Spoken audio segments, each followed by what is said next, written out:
Guys, yung pumpkin natin, malagay tayo ng litas dyan. Yung litas ko pala ayan, litas yun siya. Tapos meron tayong chicken breast pala guys. Ilagay natin. So, ayan na ang dinner for today. Anong gutsa-gutsa na siya. Tadakimasu. Sarap guys. Ito ang ano ko ngayon. Hapunan ko for today. Thanks for watching.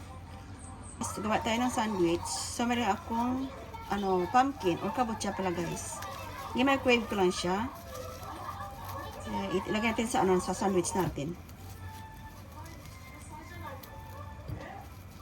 I-microwave ko siya siguro ng mga 2 minutes lang. So, ayan na. I-mash natin siya. Tapos, i-gawin natin siyang palaman sa sandwich natin. Mas na lang natin. Masarap guys ang guys, yung pumpkin. Yun nga lang, wala akong mayonnaise. So, ito lang. Lagyan ko lang siya ng konting soup.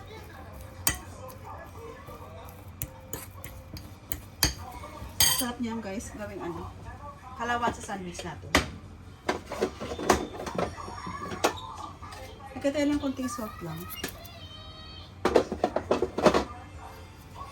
Mas natin. Ano natin kaya?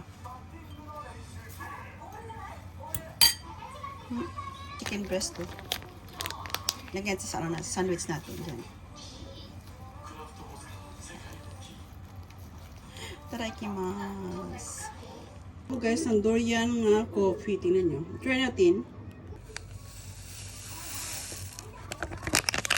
Durian coffee daw.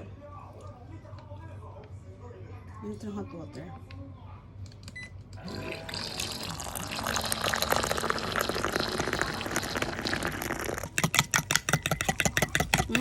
Ang sarap na guys.